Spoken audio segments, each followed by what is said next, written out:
আজকে আমি একটা রেসিপি শেয়ার করছি। এটা নাটস পাউডার বা প্রোটিন পাউডারও বলা যেতে পারে। এটা বাচ্চাদের জন্য অনেক বেশি হেলদি। আমরা তো সবাই জানি নাটস পাউডার বাচ্চাদের জন্য হেলদি, বাট এখানে আমি আরও কিছু ইনগ্রিডিয়েন্ট ইউজ করি। যেমন এখানে আমি এলাচ ইউজ করেছি। এলাচটা বডির অ্যাবজর্পশনে খুবই হেল্প করে। অনেক বাচ্চার দেখা যায় যে বডিতে অ্যাবজর্পশনটা খুব ভালো না, তাদের জন্য আপনারা রেগুলার এলাচের তৈরি কোনো খাবার রাখতে পারেন। এখানে আজকে আমি 3টা বাদাম ইউজ করেছি, কাজু, কাঠ এবং পিস্তা। আপনারা চাইলে এর চেয়ে বেশি করতে পারেন বা কমও করতে পারেন।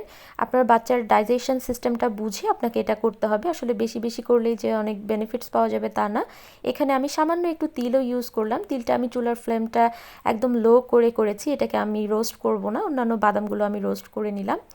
এখানে আমি আরও একটা ইনগ্রিডিয়েন্ট ইউজ করছি, সেটা হচ্ছে স্যাফরন বা জাফরান।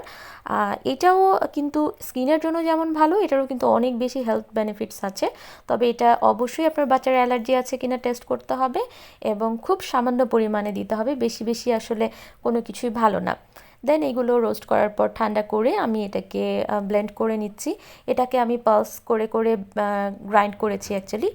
তাছাড়া দেখা যাবে অয়েলটা রিলিজ করে দিবে। এটা দুধের সাথে মিক্স করে দিতে পারেন, দেন বিভিন্ন ডেজার্টে দিতে পারেন। এই শীতে চেষ্টা করবেন আসলে বাচ্চাদেরকে বেশি বেশি ড্রাই ফ্রুটস দেওয়ার। এটাই আসলে একটা বেস্ট সময়।